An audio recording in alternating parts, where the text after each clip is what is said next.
आशा करता हूं कि आप सभी लोग अच्छे होंगे और हम जो है एक बार फिर से आपके समक्ष जो है एक अगली कक्षा लेकर के प्रस्तुत हुए हैं। अभी तक जो है हमने पिछली कक्षा में जो पढ़ा है उसमें जो चर्चा हुई थी वो अभी तक हम जो है वर्णमाला के सामान्य परिचय की बात कर चुके हैं, जिसमें हमने वर्णमाला के बारे में बात की थी और उस वर्णमाला के बारे में जो बात हुई है उसमें खाली अभी तक यही बताया गया कि कुल जो है स्वर कितने हैं, कुल व्यंजन कितने हैं, मूल स्वर कितने हैं और मूल व्यंजन कितने हैं और अंततः कुल संख्या इनकी कितनी हो जाती है। जिसमें से एक आपको एनसीईआरटी के कंक्लूजन के रूप में मैंने बात बताई थी कि एनसीईआरटी के द्वारा जो है क्या माना गया था, उसमें 11 स्वर माने गए, 11 स्वर के साथ उसमें जो है 35 व्यंजन माने गए, 35 व्यंजन के साथ उसमें जो है 4 संयुक्त वर्ण माने गए, 4 संयुक्त वर्ण के साथ 2 अयोगवाह आपके जुड़ जाते हैं और 2 अयोगवाह के साथ जो है 3 गृहीत ध्वनियां जुड़ जाती हैं।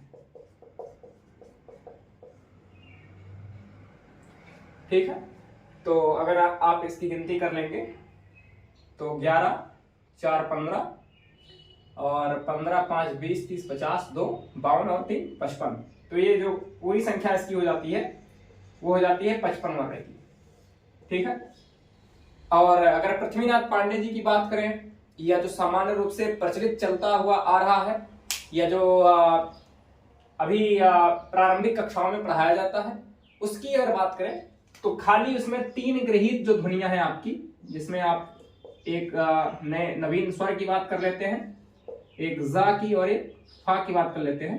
इन तीनों को सामान्यतः वो लोग रखते नहीं है, तो जो प्रचलित जो कक्षा 1 2 3 4 में इस समय चल रहा है वो 52 का चल रहा है। ठीक है, तो सेम बाकी चीजें वैसे ही है। तो एक नवीन जानकारी के रूप में ये जो नई चीजें जुड़ी हैं इसमें आप जो है 3 गृहीत ध्वनियों के बारे में बात करते हैं, तो ये 3 मिलकर के पूरी जो संख्या हो जाती है वो हो जाती है 55 की। आज जो अब आगे की जो हम कक्षा करने जा रहे हैं उसकी जो बातचीत होगी आज हम बात करेंगे वर्ण विच्छेद की। वर्ण विच्छेद, वर्ण विच्छेद में जो सबसे पहली बात आपको जाननी है वो यह है कि पूर्ण व्यंजन क्या है और अपूर्ण व्यंजन क्या है। पूर्ण व्यंजन या अपूर्ण व्यंजन के बारे में आज हम बात करेंगे पहले। ठीक है, क्योंकि वर्ण विच्छेद जानने से पहले कुछ मूलभूत चीजों को आपको जानना आवश्यक है। ठीक है, जैसे अगर पूर्ण व्यंजन के बारे में बात करें तो पूर्ण व्यंजन क्या होता है, जिसमें स्वर सम्मिलित हो, जैसे का और आ, अगर इसको मिला देंगे तो ये हो जाएगा का, ये पूर्ण व्यंजन है। अपूर्ण का मतलब या जिसे आप शुद्ध व्यंजन कह देते हैं, जिसे आप शुद्ध व्यंजन कह देते हैं, जैसे अगर बात करें का, खा, गा आदि। ठीक, तो ये आपका पूर्ण व्यंजन और ये अपूर्ण व्यंजन या शुद्ध व्यंजन आप इसको कहते हैं। ठीक है, तो ये बात हो गई पूर्ण व्यंजन की या अपूर्ण व्यंजन की या शुद्ध व्यंजन की। ठीक है, हल चिन्ह लगा देंगे तो शुद्ध रूप में हो जाता है। कल इसके बारे में बातचीत हो गई है कि हल क्या होता है, हल व्यंजन क्या है, हलंत शब्द क्या है और अजंत शब्द क्या है। ठीक है, तो उस पर मैं बात नहीं कर रहा हूं। अब प्रत्येक स्वर की मात्रा जान लेते हैं। तीसरी जो चीज आपको जाननी है वो प्रत्येक स्वर की मात्रा। प्रत्येक स्वर की मात्रा मैं यहां लिख देता हूं सीधे, अ आ ई उ री, ए ऐ ओ औ। ठीक है, आ की कोई मात्रा नहीं होती है, क्योंकि जब आपका हल चिन्ह हटता है तो आ जो है उसमें क्या है, मिल जाता है। ठीक है, जुड़ जाता है। ठीक है, और इसकी मात्रा ऐसे दिखती है, मैं यहाँ हटा ही देता हूँ, नहीं तो आपको बाद में लगे कि ऐसा कोई चिन्ह होता है। ठीक, और ये छोटी, ये बड़ी, छोटा, बड़ा, और ये री अंग्रेजी के छोटे लेटर के सी अक्षर की तरह। ठीक है, ए पर ऐसे लगता है, आई पर 2 मात्राएं, ओ पर ऐसे 1 और औ पर भी 2। एक जो आगत स्वर के बारे में कल चर्चा हुई थी, जिसके बारे में मैंने बताया था कि कुछ नवीन जो व्याकरण शास्त्री हैं उसको भी आपको स्वर मानते हैं, उसको भी मैं लिख देता हूं, उसकी मात्रा भी लिख देता हूं। ठीक, ये हो गए। अब आपका बचता है अयोगवाह। तो अयोगवाह में आपके 2 वर्ण आ जाते हैं। अयोगवाह में कौन से 2 वर्ण आ जाएंगे? एक तो वर्ण आपका आ जाएगा अंक, जिसकी मात्रा सीधे सीधे ऐसे लग जाएगी, और एक आपका आ जाता है अह, जिसको विसर्ग के रूप में, जैसे बिंदी के रूप में लगाते हैं। जैसे मान लीजिए का पे अगर लगाना है तो ऐसे आप लगा देंगे तो ये आपका हो जाता है। ठीक, तो ये कुछ मात्राएं आपके सामने रखी हुई हैं, प्रत्येक स्वर की मात्रा कैसे लगती है। ठीक है, किसी वर्ण पर मात्रा कैसे लगती है। जैसे आ की मात्रा, अगर जिसमें आप दे रहे हो आ की मात्रा कर रहे हैं तो ये का है, बस खाली इसमें लगा देना है इसको, तो ये मात्रा इसकी हो गई। ठीक है, ई की मात्रा अगर इसी का पर लगानी है तो आपको छोटी की मात्रा ऐसे लग जाएगी, बड़ी की लगानी है इसी का पर तो आप ऐसे लगा देंगे, ऊ की मात्रा ऐसे लग जाएगी, बड़ाऊ की ऐसे, री की ऐसे, कंक और ये कहा। ठीक है, ये इतनी बातचीत हो गई। मात्रा तो लगा लेंगे आप, जो है इसमें कोई समस्या नहीं है। अगर ए की करेंगे तो आपका ए हो गया, ये आई हो गया, ये ओ और ये आओ। ठीक है, तो ये विशेष इसमें कोई कठिन कार्य नहीं है, पहले से भी आपको जानकारी होगी। तो प्रत्येक स्वर की मात्रा। अब आगे जो चर्चा करनी है वो रा का प्रयोग पर।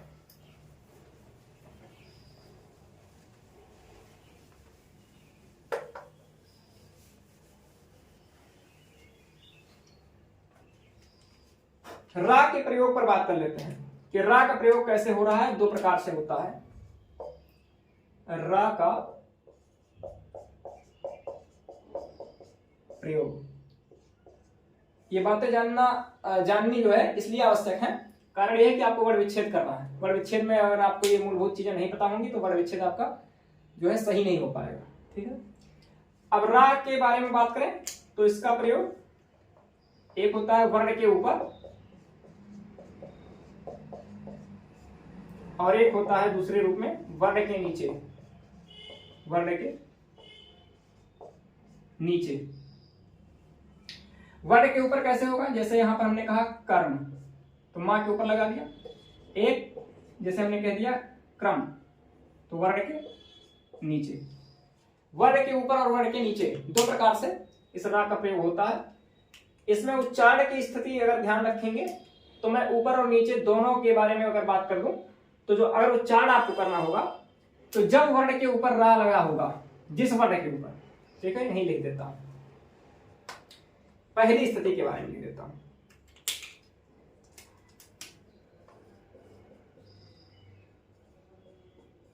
जब रा, ध्यान रखिएगा कि मैं यहां पर आधा लिख रहा हूं। ठीक है,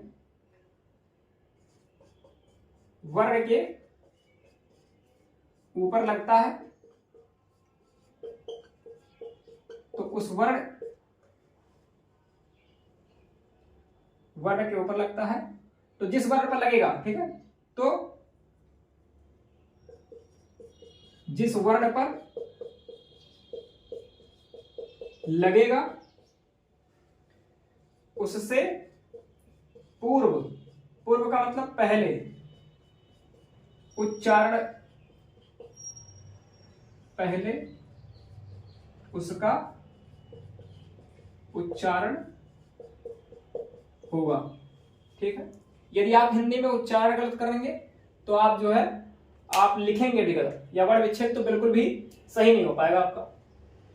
अब इसे बात करें, जब रा वर्ण के ऊपर लगता है तो जिस वर्ण पर लगेगा उससे पूर्व यानी कि उससे पहले जो है उसका उच्चारण हो। जैसे अगर मां के ऊपर लग गया तो मां से पहले पढ़ा जाएगा, आप पढ़ेंगे कर्म, तो आप बोल करके देखिए कर्म, करम, उसके बाद मां बोल रहे हैं, रा पहले बोल देना उसके बाद मां बोल रहे हैं। अब दूसरी स्थिति एक हो सकती है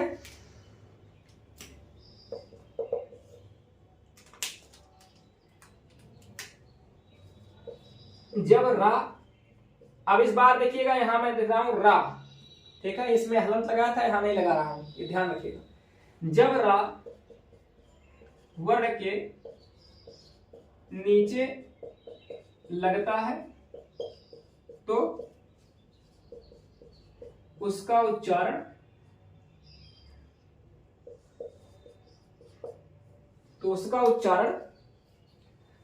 उस वर्ण के बाद होता है। जैसे क्रम, तो पहले आपने का बोला, उसके बाद रा बोला, ठीक है, तो क्रम उसमें पढ़ा आपने कर्म, मां के पहले पढ़ दिया। अब ध्यान देने वाली जो बात है वो ये है कि जब भी रा वर्ण के ऊपर लगेगा तो वह आधा होगा, वर्ण के ऊपर जो होगा वो आधा होगा, ऐसे, ठीक है, जिसको आप अर्धवर्ण कह देते हैं, अर्धरा, ठीक है, अर्ध होगा, आधा होगा, या इसी को आपको कहना होगा कि ये शुद्ध व्यंजन है, शुद्ध व्यंजन के रूप में होगा, ठीक है। लेकिन जब यही रा वर्ण के नीचे लगेगा, वर्ण के नीचे लगेगा तो वह पूरा होगा।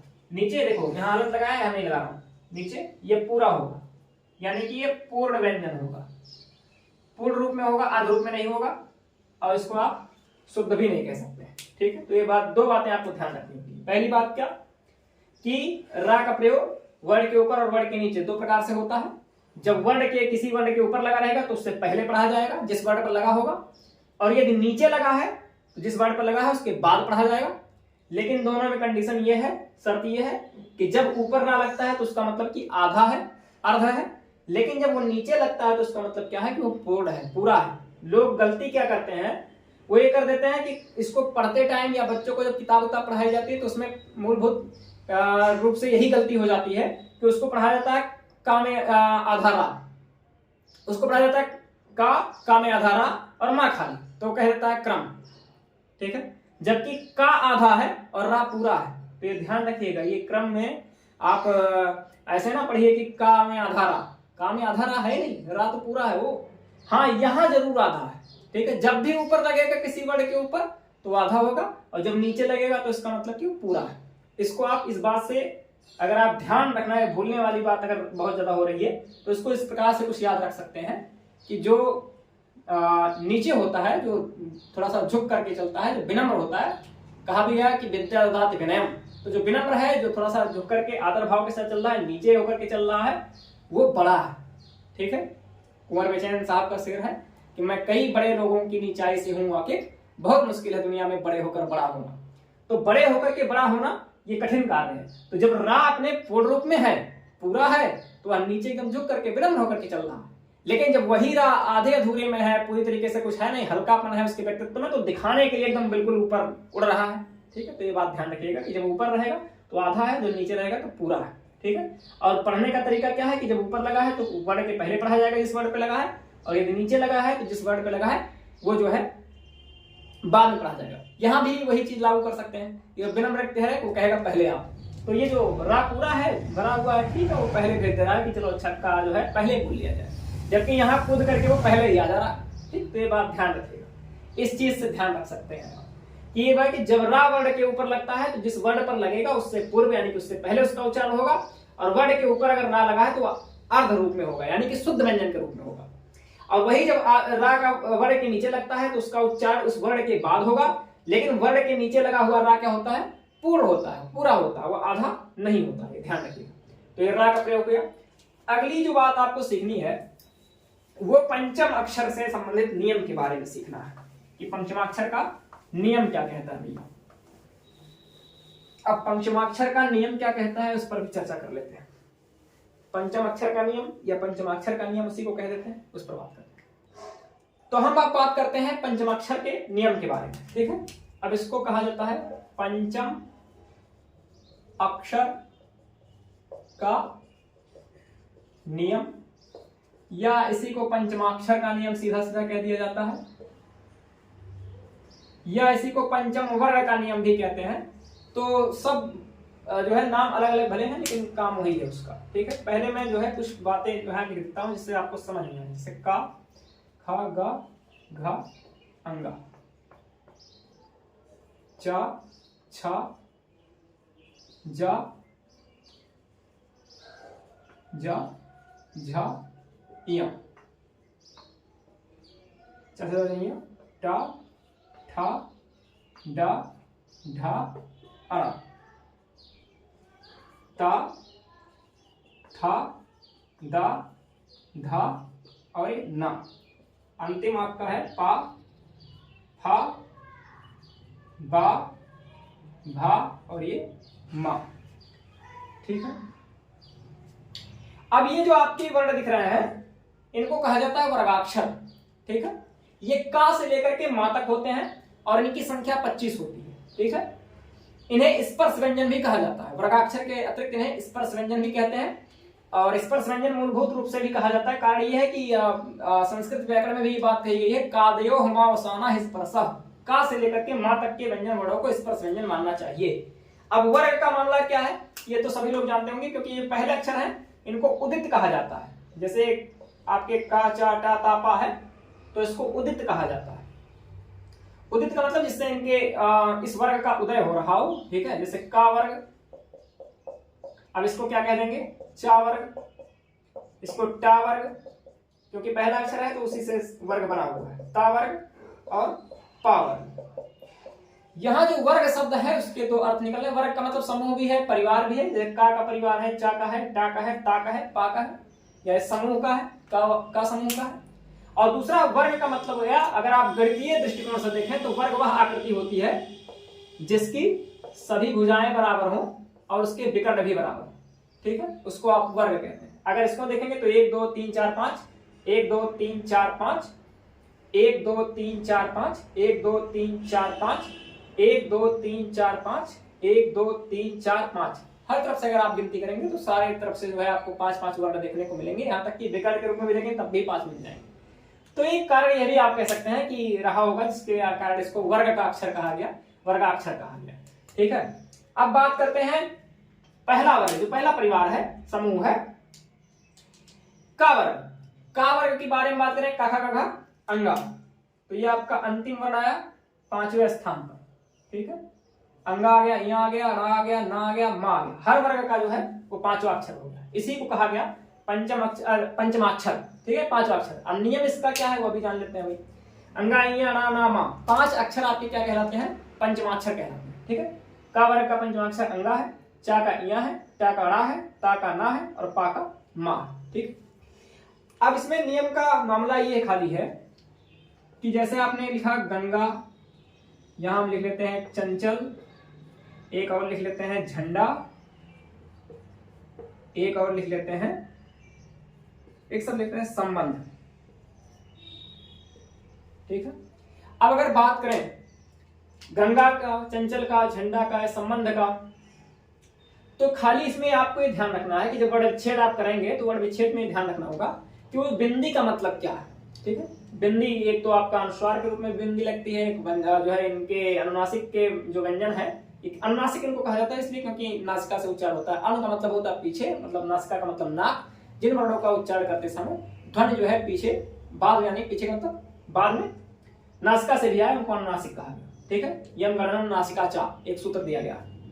अब बात करते हैं गंगा की, तो बिंदी है, इस बिंदी के बाद जिस वर्ग का अक्षर आ जाएगा, ठीक है, बिंदु के बाद यदि किसी वर्ग का अक्षर आता है तो उस वर्ग के अक्षर का जो पंचमाक्षर होगा वही उसकी बिंदु का प्रतीक होगा। मैं लिख देता हूं इसको। ठीक है, बिंदु के बाद जिस वर्ग का अक्षर, जिस वर्ग का वर्ण होगा, ऐसे लिखो, वर्ण होगा, उसी वर्ग के 5वें वर्ण का प्रतीक वह बिंदु होगा। ठीक है, बिंदु के बाद जिस वर्ग का वर्ण होगा उसी वर्ग के पांचवें वर्ण का प्रतीक वह बिंदु होगा। जैसे क्या बात कही, बिंदु के बाद जिस वर्ग का, बिंदु के बाद किस वर्ग का अक्षर आ गया भैया, गा, किस वर्ग का है, का वर्ग का है। बिंदु के बाद जिस वर्ग का वर्ण होगा, गा यानी कि का वर्ग का है, उसी वर्ग के पांचवें वर्ण का, अब इस वर्ग का पांचवा वर्ण क्या है, अंगा है, उसी वर्ग के पांचवें वर्ण का प्रतीक वह बिंदु होगा। तो यहाँ जो बिंदी रखी गई है इसका मतलब यह है कि अंगा है। ठीक है, अगर बात करें लिखने की तो इसको आप इस प्रकार से लिख सकते हैं। थोड़ी सी जगह यहाँ पर कम पड़ रही है, मैं इसको ऊपर लिख देता हूं,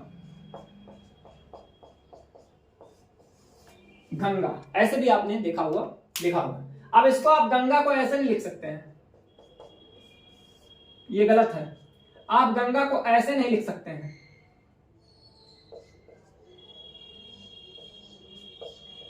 ये भी गलत है। आपको गंगा ऐसे ही लिखना पड़ेगा, या तो फिर आप ऐसे लिखेंगे। ठीक है, कारण ये कि बिंदी के बाद गा रहा है, गा का वर्ग का है और का वर्ग का अंतिम अक्षर आपका अंगा है, इसलिए आपको गंगा ऐसे लिखना है। ठीक है, गलत वाली चीजें मैं हटा दूं।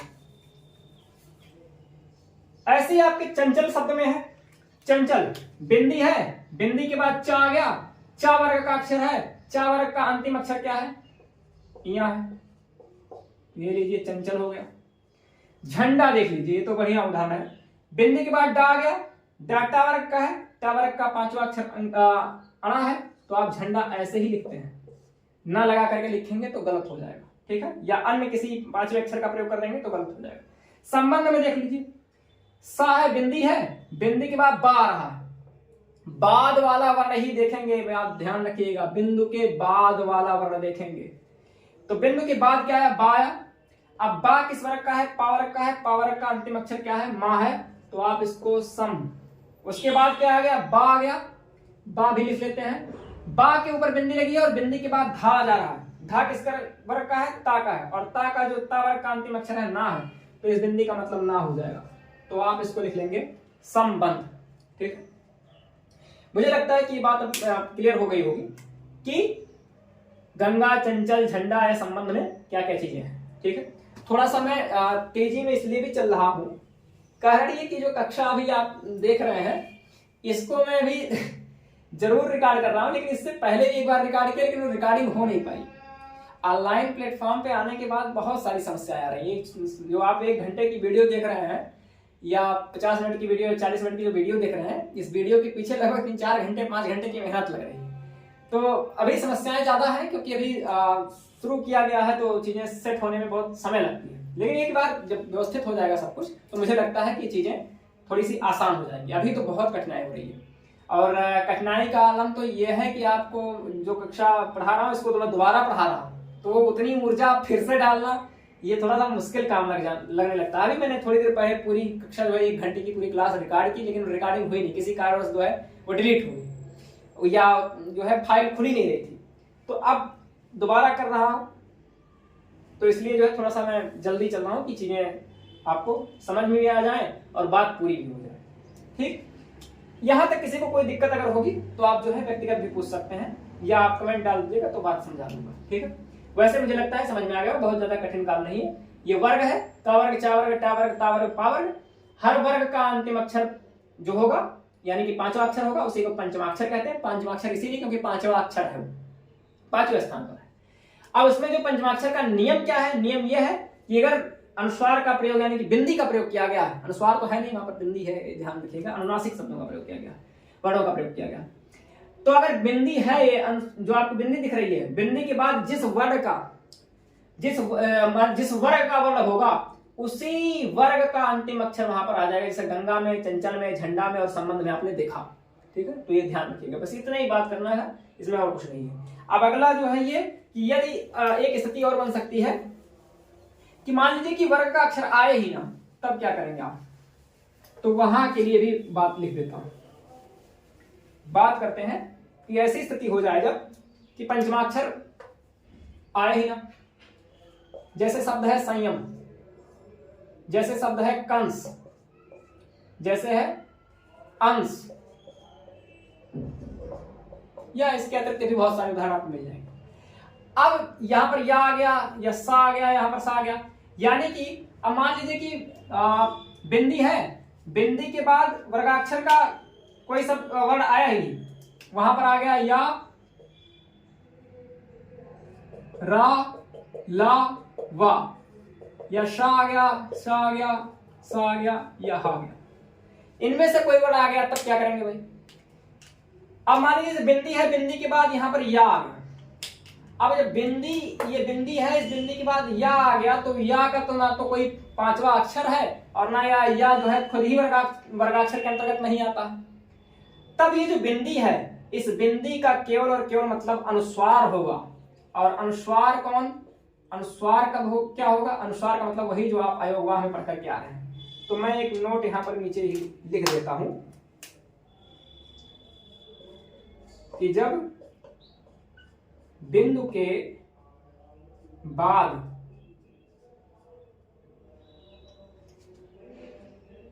अंतस्थ, ये बात ना लिख करके सीधे लिख देते हैं, बाद वर्गाक्षर ना आए, वर्गाक्षर ना आए तो बिंदु अनुस्वार का प्रतीक होता है। ये बात हो गया, ठीक है। अगर मान लीजिए कि अभी का खा गा घा में से कोई वर्ड नहीं आ रहा है, का से लेकर के मां तक के कोई वर्ड नहीं आ रहे हैं बिंदी के बाद, तो यदि नहीं आ रहे हैं तो सीधी बात यही हो जाएगी कि वो जो है अनुस्वार हो जाएगा, अंक हो जाएगा। अब संयम को आप किसी दूसरे तरीके से नहीं लिख सकते हैं, ना, मा, आना, या ये सब नहीं लगा सकते हैं, असंभव है। आपको संयम ऐसे ही लिखना होगा। कंस को आप आधा ना लगा करके नहीं लिख सकते हैं कि आप कंस ऐसे लिख दीजिए, ये पूर्णतः गलत हो जाएगा। अंश को भी आप ना लगा करके, आना लगा करके, इया लगा करके नहीं लिख सकते हैं, वो गलत हो जाएगा, ठीक है। तो ये बात हो गई आपकी पंचमाक्षर नियम के बारे में, या बिंदुओं का जो प्रयोग होता है उसके बारे में। अब हम आगे चर्चा करते हैं संयुक्त व्यंजन की। अब हम बात करेंगे संयुक्त व्यंजन की।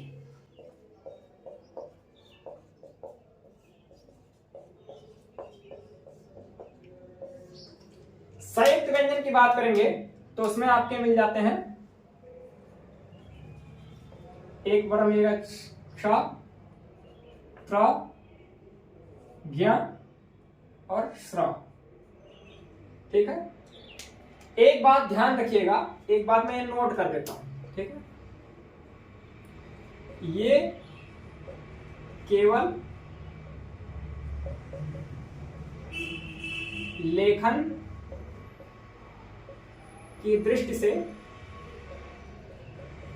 नवीन वर्ण है, नवीन वर्ण है। उच्चारण की दृष्टि से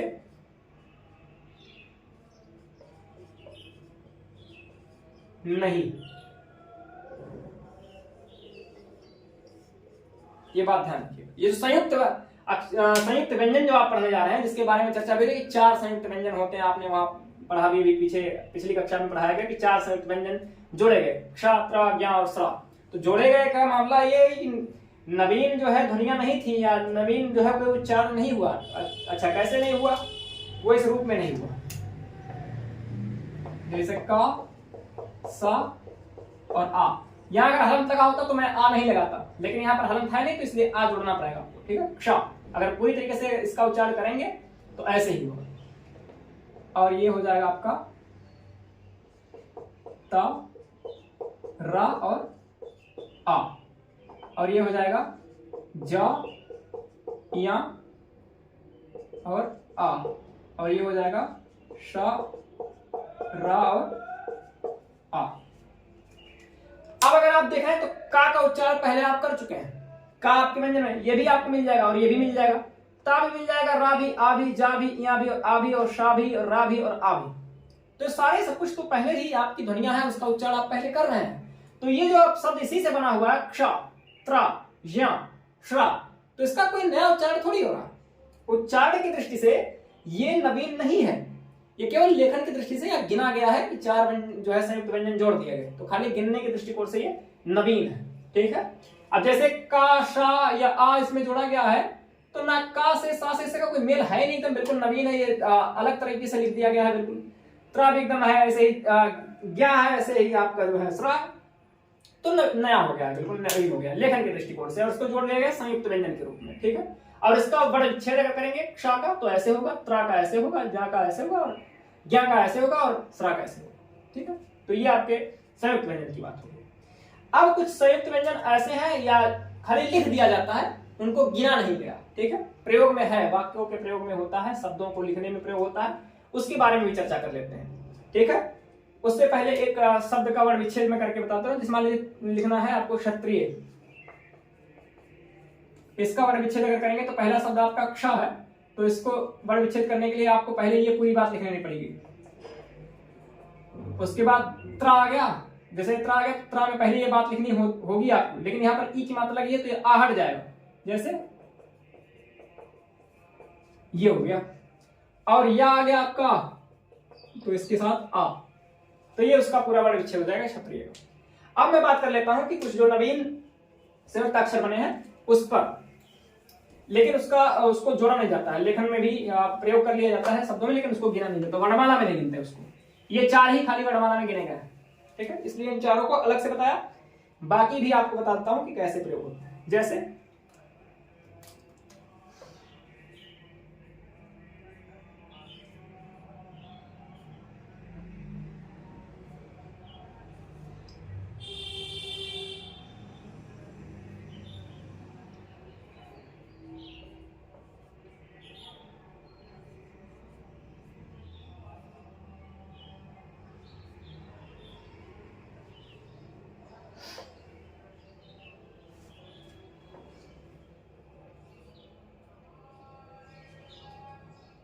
ये देखिए कुछ है।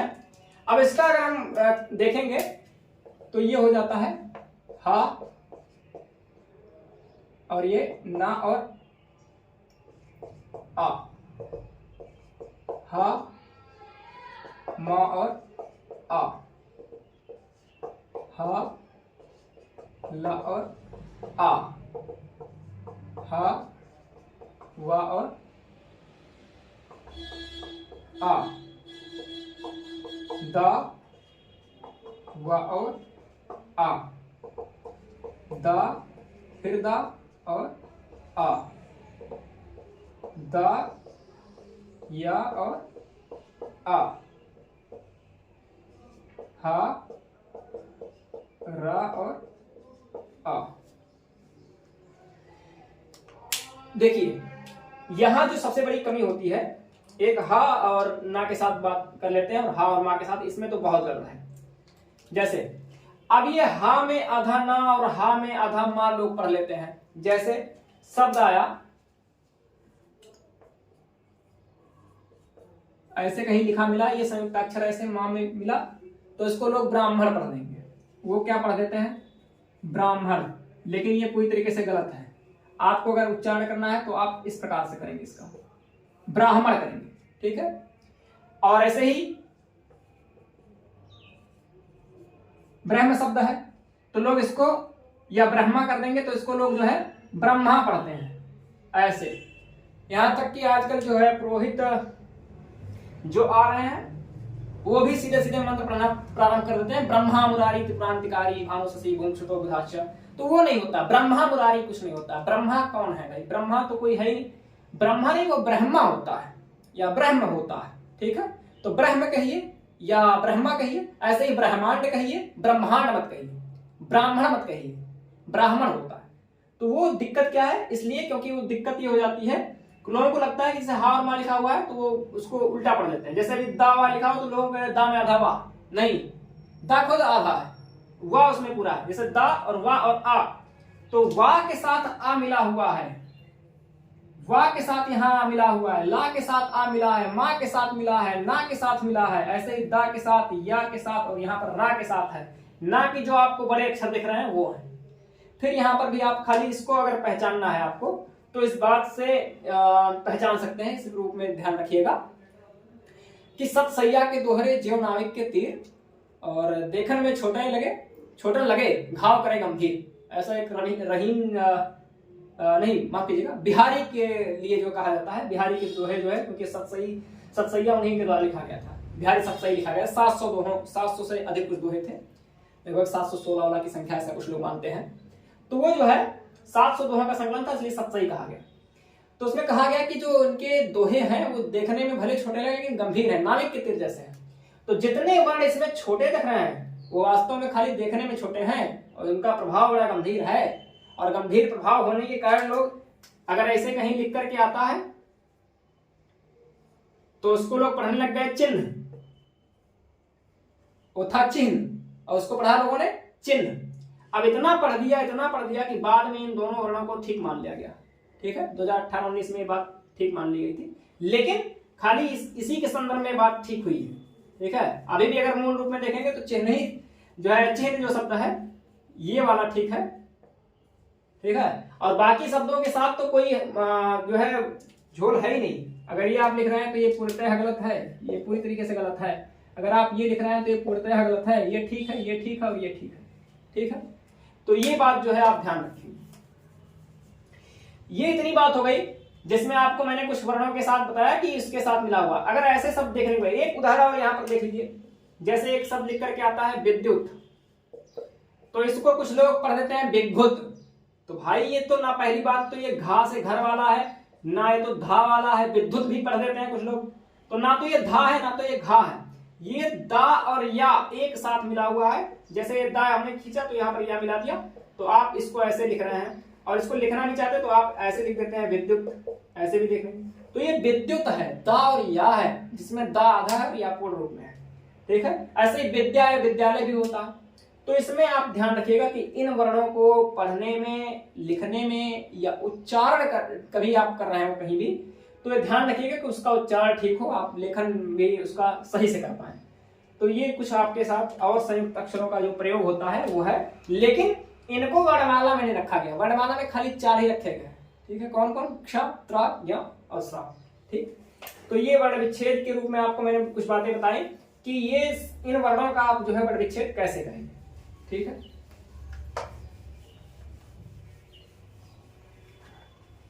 अब हमको जो बात पढ़नी है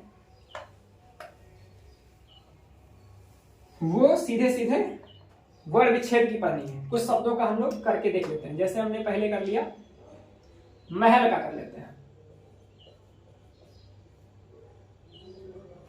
तो ये माँ, इसमें आ। अब बच्चे क्या है जो पढ़ते हैं तो प्रारंभ में ही उनको पढ़ा देता है कि माँ खाली, हा खाली, ला खाली।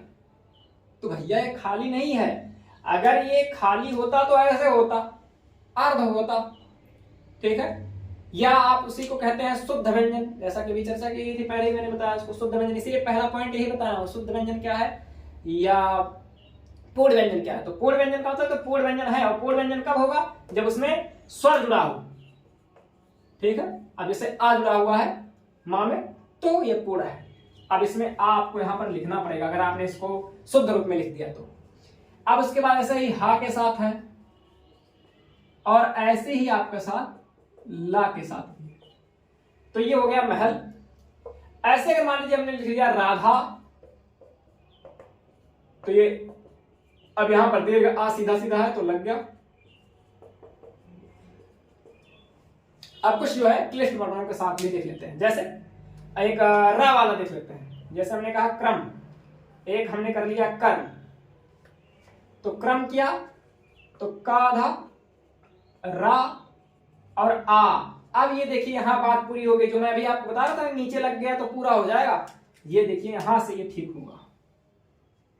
का के बाद तो कोई स्वर है नहीं, तो स्वर नहीं है तो कैसे ये पूरा हो गया। और लोग पढ़ते क्या है, का में आधा रा, जबकि गलत है।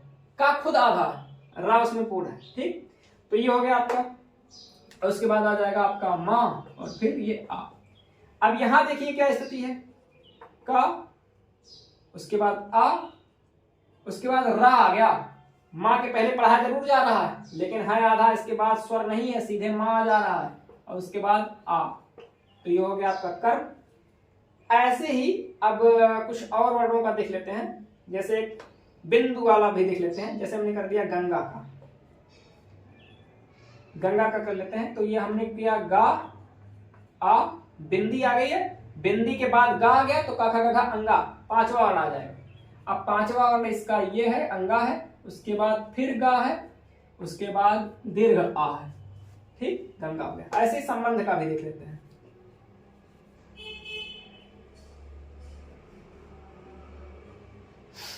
संबंध का देख लेते हैं। सा है, उसके बाद बिंदी है, बिंदी के बाद बा है, पा फा बा भा मा, तो यहां आपका हो गया मां। अब मां के बाद फिर तुरंत बा आ जाएगा क्योंकि वो आधा है। बा के बाद जो है फिर आ जाएगा क्योंकि बा तो पूर्ण रूप में ही है। उसके बाद बिंदी, बिंदी का मतलब यह है कि धा आ गया तो ता था धा ना, तो यहां पर ये हो जाएगा ना, और फिर आ जाएगा आपका धा और आ जाएगा आ। ठीक, तो ये हो गया आपका संबंध। ठीक है, ये कुछ जो है आपके वर्णों का वर्ण विच्छेद मैंने कर दिया है। इसके आधार पर कुछ वर्णों का जो है आप वर्ण विच्छेद करके जो है देख लीजिएगा, और यदि आपको कहीं कोई समस्या होती है तो पूछ लीजिएगा। आज की कक्षा में यह बात हमने वर्ण विच्छेद के बारे में पूरी कर ली। हमने जो पहली कक्षा की थी उसमें 3 बिंदुओं पर हमने चर्चा करने की बात कही थी, जिसमें पहला क्या था, जिसमें वर्णमाला था, दूसरा वर्ण विच्छेद था, तीसरा था कि शब्दकोश का क्रम क्या होता है। तो हमने पहली क्लास में ही जो है वर्णमाला की पूरी बात पढ़ ली थी, वर्णमाला का जो सामान्य परिचय था। आज हमने वर्ण विच्छेद की पूरी बात पढ़ ली है, और तीसरा जो आपका एक अंतिम बच रहा है जिसके बारे में कहा गया शब्दकोश का क्रम, उसके बारे में बात कर लेंगे। तो ये 2 कक्षाओं में आपकी एक पूरी जो है पहली कक्षा पूरी हो जाएगी। ठीक है, अब हम बात कर लेते हैं सीधे सीधे शब्दकोश के क्रम।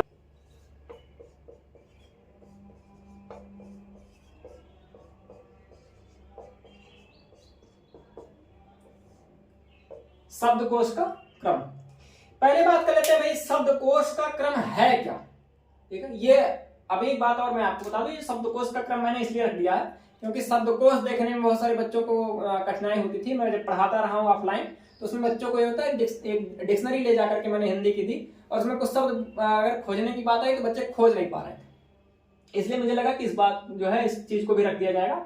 और यूपीएसआई या अन्य सारी परीक्षाओं में कई बार पूछ भी देता है कि 4 शब्द दे देंगे, उसमें से पूछेंगे शब्दकोश के अनुसार इसमें पहला, दूसरा और तीसरा इसका क्रम बताइए कि जो ऑप्शन दिए गए हैं, जो विकल्प हैं, उसका क्रम क्या होगा। तो ऐसे प्रश्न देखने को मिलते हैं, इसलिए इसको जोड़ दिया गया। ठीक है, तो शब्दकोश के क्रम के बारे में बात करें तो जैसे अभी हिंदी साहित्य के बारे में अगर बात करते हैं, साहित्य में जैसे आचार्य रामचंद्र शुक्ल का नाम बहुत लिया जाता है। शुक्ल जी के द्वारा काल विभाजन जो किया गया बहुत ही मानक है, बहुत ज्यादा मानक पुस्तक उनके द्वारा हिंदी साहित्य का इतिहास लिखा गया, वो मान्य है। ऐसे ही व्याकरण के लिए मैंने बताया कामता प्रसाद गुरु जी हैं, यह 2 लोग और हैं। अब शब्दकोश में अगर बात करेंगे तो शब्दकोश में खाली 2 व्यक्तियों का नाम बहुत ज्यादा चर्चित मिलता है। मैं नहीं कह रहा हूं कि खाली 2 ही लोग हैं शब्दकोश लिखने वाले, इसके अतिरिक्त बहुत सारे लोग हैं, लेकिन शब्दकोश में जो मानक लोग हैं, जो सबसे ज्यादा प्रसिद्ध लोग हैं, उसमें जो है एक है रामचंद्र वर्मा,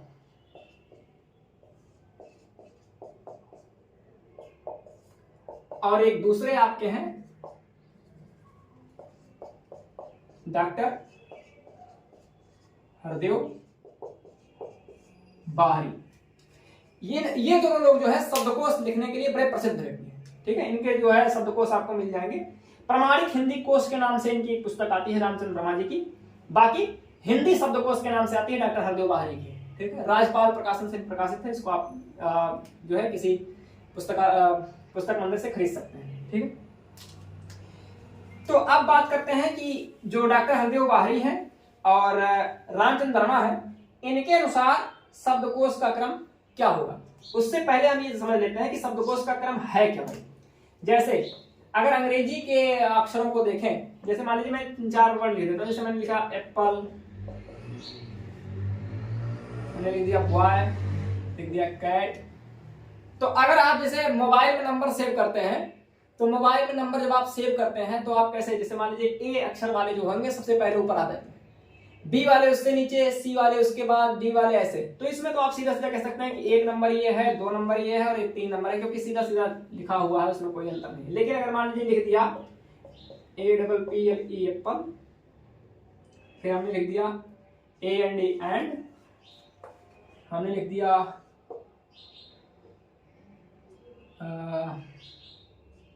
ANT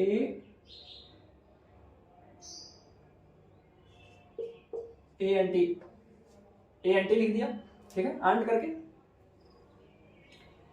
अब अगर बात करें इसमें, या एक और लिख लेते हैं, ART, ठीक है। अब अगर इसमें क्रम की बात करेंगे आप, तो पहले देख लीजिए ए ये तो सब में आ गए, तो इसमें कोई चर्चा करनी ही नहीं, आगे बढ़ना ही नहीं इसमें कुछ। तो ए के आगे वाले अक्षर को फिर देखेंगे आप कि पी है, इसमें यन है और यहाँ आर है। तो अगर हम देखेंगे शब्दकोश में तो यम यन ओ पी, यानी कि यन आ जाता है। तो यन अगर आ जाता है तो यन, अब एक तो यन इसमें आ गया, एक यन इसमें आ गया। उसके बाद इसमें डी है और इसमें टी है, तो यानी कि जो डी वाला है यानी टी से पहले आता है, तो एक नंबर ये हो गया, 2 नंबर ये हो गया क्योंकि यन था इसमें। अब उसके बाद पी क्यू आर, पी पहले आता है उसके बाद आर आता है, तो ये तीसरे नंबर पर हो गया और ये आपका चौथे नंबर। तो अगर आप शब्दकोश का क्रम इसमें देखेंगे तो एक नंबर पे ये आएगा, दूसरे नंबर पे आएगा, तीसरे पर ये आएगा और चौथे पर ये आएगा। यही कहलाता है शब्दकोश का क्रम, अल्फाबेटिकल, जिसको आप अंग्रेजी में कह देते हैं कि अल्फाबेटिकल है। खासकर जब बोर्ड परीक्षा में बच्चे बैठते हैं तो अल्फाबेटिकल नाम के अनुसार भी बैठाए जाते हैं, या कक्षा में भी जो रजिस्टर में नाम लिखे जाते हैं तो कुछ विद्यालयों में अल्फाबेटिकल ही लिखे जाते हैं, ABCD से। या वर्ग का जो विभाजन होता है, क्लास में सेक्शनों का विभाजन होता है, तो भी कभी कभी किसी किसी विद्यालय में ये होता है कि नाम के अनुसार जो है विभाजित कर देते हैं कि A से लेकर के P तक यहाँ बैठेंगे या P के बाद वाले वहां बैठेंगे, तो इस हिसाब से। तो वो क्या है, इसी को आप कहते हैं शब्दकोश का हिंदी में क्रम कहते हैं, ठीक है। अब अगर बात करें शब्दकोश, हिंदी में थोड़ा सा मामला क्रिटिकल इसलिए हो जाता है, कठिन थोड़ा सा इसलिए हो जाता है क्योंकि हिंदी में वर्णों का जो क्रम है उसमें संयुक्त व्यंजन भी आ जाते हैं भाई, अनुस्वार आ जाता है, विसर्ग आ जाते हैं, ठीक है। तो उसको कहाँ रखा जाएगा, कैसे रखा जाएगा, तो उसके लिए जो है प्रयोग किया जाता है शब्दकोश का क्रम। तो उसमें आप देख लेते हैं कि कब आएगा, ठीक। अब रामचंद्र वर्मा और हरदेव बाहरी के अनुसार देख लीजिए। पहले रामचंद्र वर्मा और डॉक्टर हरदेव बाहरी के अनुसार, यही सबसे ज्यादा प्रसिद्ध भी है, बहुत ज्यादा शब्दकोशों में भी प्रयोग हो रहा है, बहुत ज्यादा परीक्षाओं में भी ऐसे ही इसी के आधार पर जो है उत्तर ठीक मान लिए जाते हैं। लेकिन एक दूसरा भी तरीका है केंद्रीय हिंदी निदेशालय पुस्तकालय, उसका भी मैं बता दूंगा कि वो लोग क्या मानते हैं। तो ये जो मानते हैं उसको मैं सीधे सीधे क्रम से लिख देता हूं। ये पहले मानेंगे कण, जो अंक की मात्रा लग करके आएगी, उसके बाद आ जाएगा आपका चंद्र बिंदु के साथ, फिर उसके बाद आ जाएगा आपका बिंदी के साथ,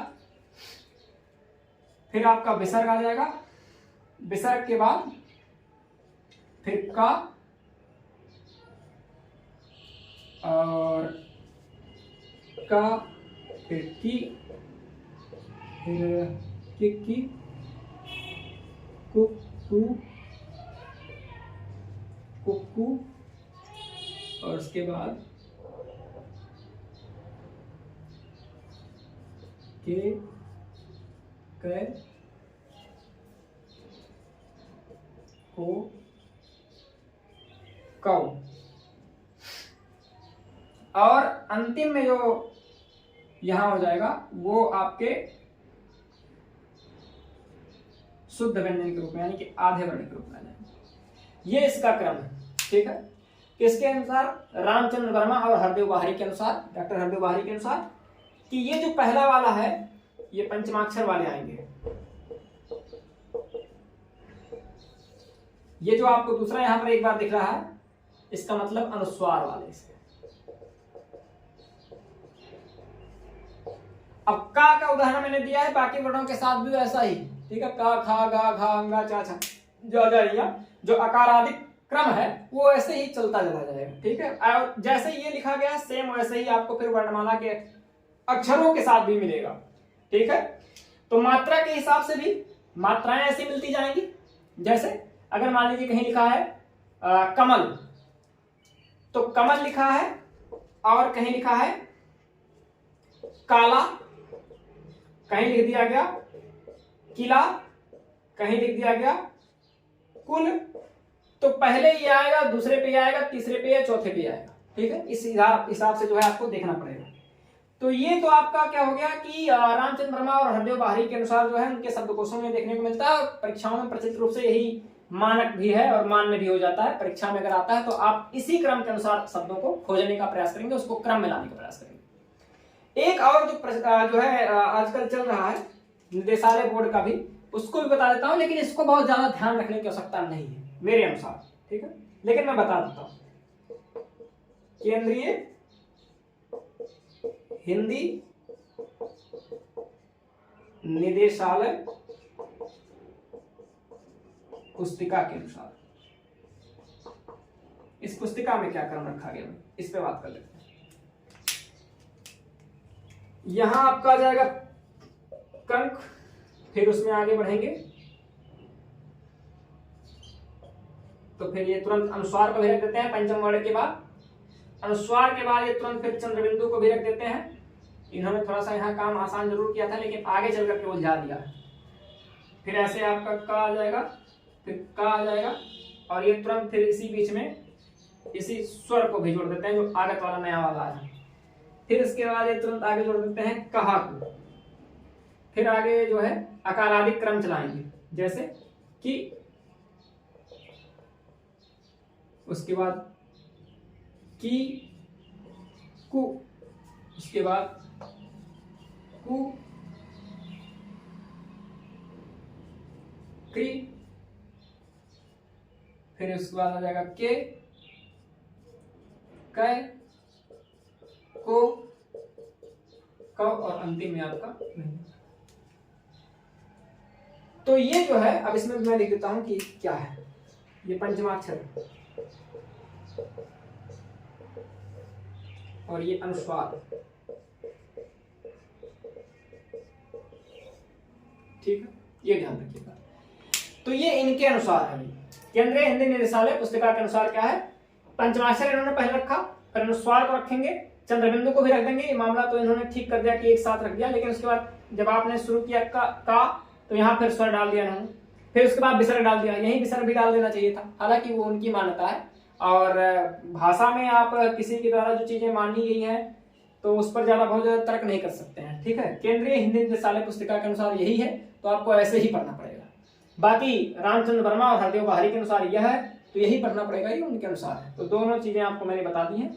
इस आधार पर आप जो है ध्यान रखेंगे कि वर्णों का क्रम जो है, शब्दों का क्रम जो है कैसे आएगा। अगर आपसे पूछा जाए तो उसको आप क्रम में लगा देंगे इस आधार पर। तो ये आपका शब्दकोश का क्रम हो गया। आज जो है ये आपकी जो पहली कक्षा थी अब जाकर के पूरी हुई। जैसे पहली कक्षा में चला था वर्णमाला का सामान्य परिचय, तो उसमें मैंने बताया आपको कि उसकी संख्या कितनी है, कितनी चीजें जुड़ी हुई हैं, और कितने वर्ण हैं, कुल वर्ण कितने हैं, किसके किसके अनुसार कितने हैं, ये बात उस पर हो गई थी। दूसरी बात हुई वर्ण विच्छेद पर, और आज इस कक्षा में बात हुई वर्ण विच्छेद पर। और तीसरा जो हमारा पॉइंट था शब्दकोश का क्रम, तो शब्दकोश जो क्रम है वो भी आज इस पर चर्चा पूरी हो गई। तो यानी कि जो 3 यूनिट जिस पर हमने पहली कक्षा में बात कही थी कि ध्वनियों का जो पृष्ठभूमि है वो क्या था, एक वर्णमाला, दूसरा जो है वर्ण विच्छेद, और तीसरा शब्दकोश का क्रम। तो वो तीनों बातें जो है आज यहाँ पूरी हो गई। अगली कक्षा जो आपकी रहेगी वो नए विषय बिंदु पर रहेगी, यानी कि पुरानी कक्षा से थोड़ी सी इतर रहेगी। ठीक है, मुझे लगता है कि यहाँ तक आपको चीजें समझ में आ गई होंगी।